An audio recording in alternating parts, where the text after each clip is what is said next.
Tim Laird with more Secrets of Bluegrass Chefs. This time, we're eating out at school in Lexington. It's a top-grade restaurant offering first-class Japanese food. It's a hot tub of fun, basically. Yes. And French food, all under one roof. You can smell how delicious that is. Wow! And as always on the show, the chefs are revealing their secrets so you can make food like this at home. You're a chef. That's why. And he's revealing the secrets. You'll see how to make authentic sukiyaki that's as fun to eat as it is to cook. Oh yeah, we like to cook. Plus, the secrets to a French classic, veal cordon bleu. We're learning a little French here at school. All that and a true chocolate delight. What a fun dessert. It's easy to do yourself when you learn the secrets as we go behind the scenes at school right now on Secrets of Bluegrass Chefs. This is why you don't want to be tardy when you come to school.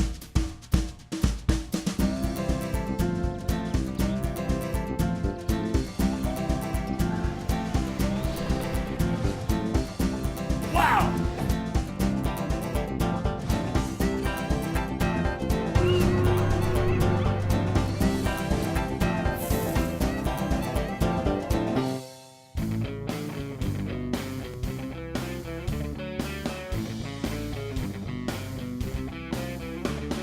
Tim Laird with more Secrets of Bluegrass Chefs. This time we're at school, not the one with teachers and textbooks, the one with chefs and seafood. School is known for its sushi, which actually comes right to you via a conveyor belt. It's the only one of its kind in Lexington, and the sushi is as fresh as it can get. The fish comes in whole, and the chefs use their incredible knife skills to scale it and fillet it right before your eyes. Oh, yes. But sushi is just the beginning of the things to enjoy at school. The restaurant is actually a fusion of Japanese and French-style cooking. So not only can you get sushi and sukiyaki, you can also get classic dishes like veal cordon bleu. It's downtown Triple Crown. This is it. Look how easy this is. 4 ingredients. And luscious desserts made in-house. We'll get the secrets to one of them coming up. All right, I'm back in the kitchen of school, and I'm here with Chef Mickey and Chef Ray, who's going to give us the secrets to a traditional Japanese dish. It's called sukiyaki. It's full of flavor and loaded with healthy vegetables, noodles, prime beef, and tofu. And I like this tofu. It looks, it's been actually torched a little bit. Torch, yeah. A little sear on top A of little it. sear on the tofu. And let me tell you, sukiyaki is just as much fun to eat as it is tasty and exotic. Tell me about this root. It's called gobo. Okay, Or, gobo? no, yeah, or burdock root. Okay. It's a really long, thin root. It's got a really, really earthy taste on it. You might not be able to find the gobo root in your regular grocery store, but local Asian markets will have it. So check it out. And check this out. Not your typical herbs. It's actually Or no. chrysanthemum leaves. Heck with the flour. I'm going for the leaves. Yeah. Putting it in the dish. The noodles are pretty exotic too. Well, this is konnyaku noodles, which is a yam noodle. The chef is also using 2 kinds of fairly unusual mushrooms. These are aringi mushrooms, Okay. and the small ones are enoki Here's mushrooms. the enoki mushrooms going in. Now, what do we call this? That's a yellow onion. Now, we have a lot of veggies here, right? But also, I understand there's a little meat to this dish. That's a little prime ribeye. And that is a prime ribeye. We're gonna take it on a slicer. Okay. The beef is sliced paper thin, so it will cook quickly and evenly with the vegetables in the cast iron sukiyaki pot, which is also used to serve the dish at your table. In goes our sliced prime ribeye. Yeah, he's gonna sear it off first real fast. Okay. Then in go the onions, cabbage, those exotic mushrooms, the yam noodles, the gobo root, and the seared tofu. All right, there goes the sukiyaki sauce. Composed of soy sauce, Okay. sake, mirin, sugar, a little bit of water. That's simple. That's the flavor ingredient that'll be cooking in with all those other wonderful flavors. A short time later, the chef adds cabbage, green onions, and eventually the chrysanthemum leaves on top. It's a hot tub of fun, basically. The sukiyaki will simmer for a while in the kitchen and also right at your table. And I see we have an egg here in a bowl. So what about this? So it's the farm fresh egg that you can crack in any time of the meal that you would like. You can just crack it and put it inside. It soaks up all that. All the flavor. Yeah. So table side, you'll get this. You can crack it open, put it into all that sauce. Have a little egg with your sukiyaki. I love that. Just love all the textures, the flavors, everything mixed together. It's a beautiful presentation. You know, this hot tub of fun and flavor, actually, I need to jump in. Oh, wow. That flavor is incredible. That sukiyaki sauce and the noodles soaked it all up. This is incredible. What a fun thing to share. I mean, this is all healthy, good for you stuff. Mickey, nice job. Incredible, showing us the secrets of this wonderful sukiyaki. Chef Ray, great. I'm telling you, keep cooking. And that's just what they're gonna do. And they're revealing more secrets too. Up next, we shift from Japanese to French food and the classic veal cordon bleu. Oh, there it is. Stay with us as we learn more secrets from the chefs at school when Secrets of Bluegrass Chefs returns.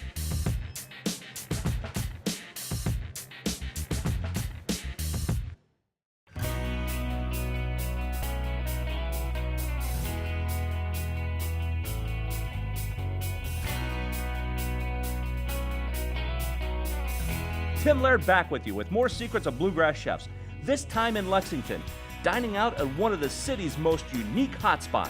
We're at school, but not the one you're thinking of. This is School Restaurant, a great place to gather around. Just like a school of fish, people come together here for a variety of reasons. There's a large private room for business or special occasions.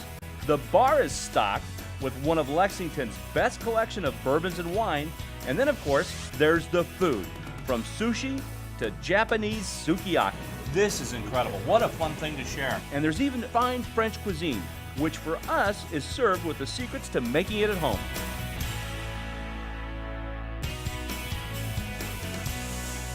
All right, I'm back in the kitchen with Chef Ray and Mickey here, and we're going to see the traditional preparation of the veal cordon bleu. To do it yourself, you'll need 2 kinds of cheese, prosciutto, and veal loin, cut into 8-ounce portions. By the way, that's a great looking piece of veal. See, this is another great secret too, how you're butterflying this to make it easier to pound out. What he's going to do is stick the meat in between 2 sheets. Okay. And he's going to pound it out. All right. Not only making room to put all those great ingredients in there, but we're also tenderizing it. And don't get the chef mad at this point because he's got a big hammer in his hand. I noticed Ray backed up about 4 steps when the hammer came out. Good way to get out your aggressions right here. Oh yeah, chef must have had a really bad day. Look at that, he's really, this is why you don't want to be tardy when you come to school. All right, time for a little salt and pepper. Ah, here comes the prosciutto. Prosciutto. Very good. On top of that, Chef Mickey lays down 2 kinds of cheese. Swiss and a mozzarella. And what's nice about those 2 different flavors, it'll add another texture to the dish, and 2 additional flavors go in. So I like the idea of 2 cheeses. That's a secret. You want to keep it really tight too, right? When it comes together, making sure that it holds itself. But you don't want it to unroll, so you want to make sure that's a tight roll. Next, the whole roll goes through a breading process, starting with a light coating of all-purpose flour. And I like the way he's taking off the coating. You don't want it too thick, right? Yeah. You want to make sure it's just a Yeah, you thin want to layer. dust it off. And into, looks like some eggs. Just egg. Yep. A little egg wash. Make sure you beat it really well. This is finely ground panko breadcrumbs. Little panko breadcrumbs. Give it a little nice little crunch too after it's cooked. So there it is, getting dry, wet, dry. Traditional. Absolutely. We're doing it the French way. Precision too. He's making sure every bit of that veal is covered in the panko somewhere. What he's doing right now is he's got a little bit of olive oil in there, just enough to coat the bottom of the pan, so he can do a little pan fry, get a nice little crisp outside on the panko. Now this doesn't take long, right, Chef? I mean, you just want to get a good little golden coating on each side. Exactly. When it goes into the oil. Yep. You want to do it on both sides and finish off in the oven. Usually about 5 minutes. One thing to remember, drain off all the oil from the pan before you put it into the oven. And then, 5 minutes later, the masterpiece will come out perfect. It's about 5 minutes, but you'll actually be able to tell when the cheese starts to melt. It starts to melt and go on the outside, you know it's done. So the cheese is your timer on this dish. When the veal comes out of the oven, the chef fires it up with a splash of brandy. Little brandy. Little Yes. brandy. Little Okay, it's brandy. French. We got a little brandy or cognac. Now to make a sauce to go on top, the chef chops up some shallots, along with shiitake and button mushrooms. Those go into a saucepan and get a drink of Chardonnay and Madeira wine. That'll give us a nice little sweet texture too, and complement the Chardonnay. You're going to reduce this down, and that takes the alcohol out. As I know this is a professional kitchen, and you can't drink wines while you guys are cooking, but at home, see, this is why we like to share the secrets. You can actually, in the time it takes to reduce, enjoy a couple sips of wine, right? At home. It's good. Oh yeah, we like to cook. Now, here's the real secret to the sauce. The chef adds some of School's slow-cooked veal stock that has been reduced down for hours upon hours. And it makes it almost into a gelatin from the bones and the collagen, but it's so much nutrition and so much flavor. So much flavor in just a little bit, and that's going to really make that sauce delicious. Yes. And this will really bring the flavor to the table. After some simmering, the chef strains out the shallots and mushrooms, leaving behind a pure and smooth sauce. And from there, it's reduced even more. There it goes. That means more flavor concentrated in there. Another secret to the sauce is to add some fresh squeezed lemon right at the end. Kind of like what fresh citrus does to a cocktail. It actually balances out, brightens up the flavors, and really makes it a nice, even cocktail. Yep. Or, in this case, a veal cordon bleu. Exactly. A little bit of butter at the end doesn't hurt either. Not just for flavor, but for... For the silkiness. You can smell how delicious that is. Wow. I like to bottle that steam. Yeah. That alone is... Oh. The chef is also sauteing some green vegetables in butter, which have been blanched beforehand to bring out all their natural color. All right, the fresh veggies go down. This looks great. Oh, there it is. Here it goes. Oh. Chef, you know what they say is when it's done, stick a fork in it. Is it done? It's done. Okay. And guess what we're going to do? Oh. Wow. That is incredible. And that sauce, it's downtown Triple Crown. This is it. Mickey, nicely done. Ray, incredible. I'm going to go in for another bite. I'm giving the chefs here at school an A. Awesome. For more information on School or any other featured restaurants on Secrets of Bluegrass Chefs, log on to newlocaltv.com. And for more secrets, stay tuned, because next, the chefs at School are teaching us why it's good to stay late for dessert. This is great. And you don't want to miss this. It's a chocolate lover's dream, and you can make it yourself when you learn the secrets. That's coming up next.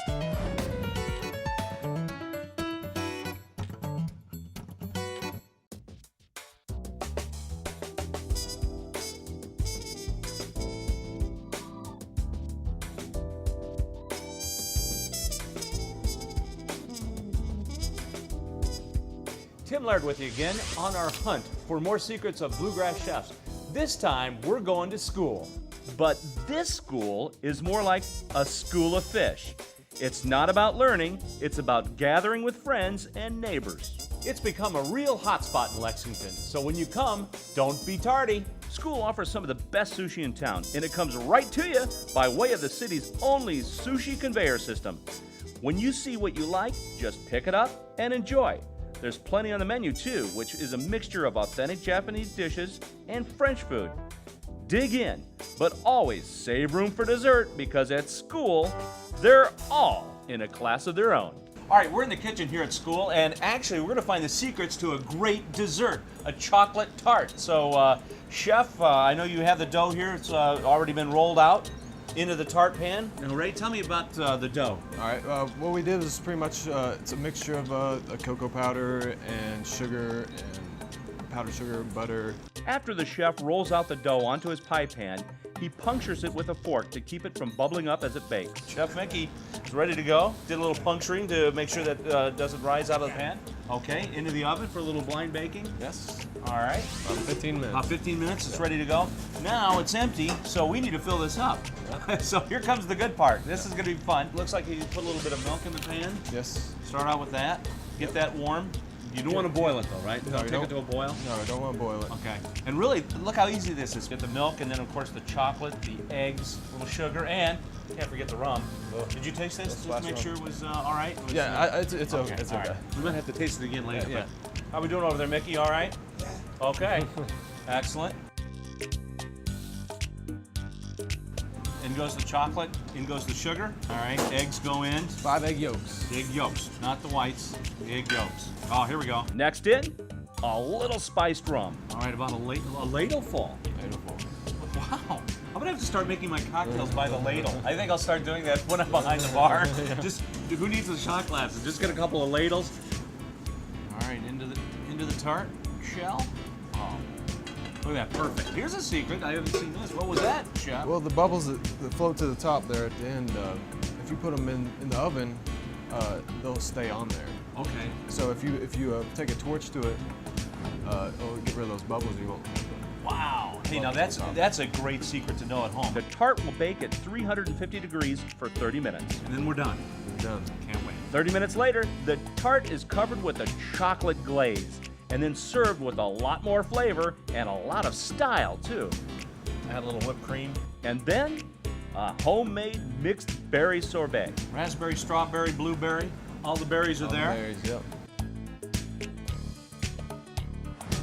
Just when you thought we didn't have enough chocolate, a little glaze on top. And to that, a nice dose of caramel. Oh yeah! You know how the caramel and chocolate they play well with each other. And a little berry sauce to boot. And a little mint topper. Oh yeah. Oh yeah, there it is. School's chocolate tart.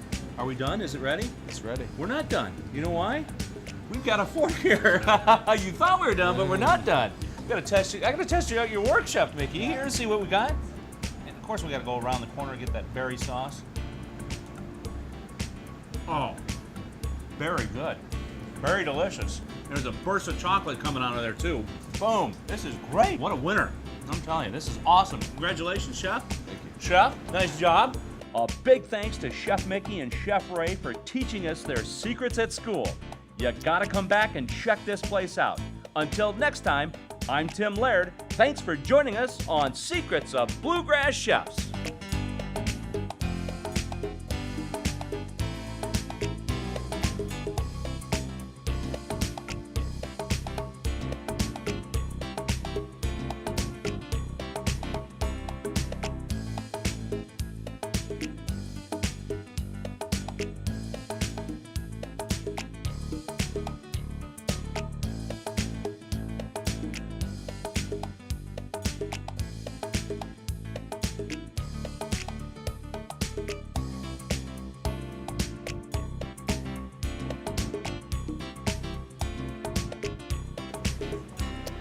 Oh yeah, we like to cook.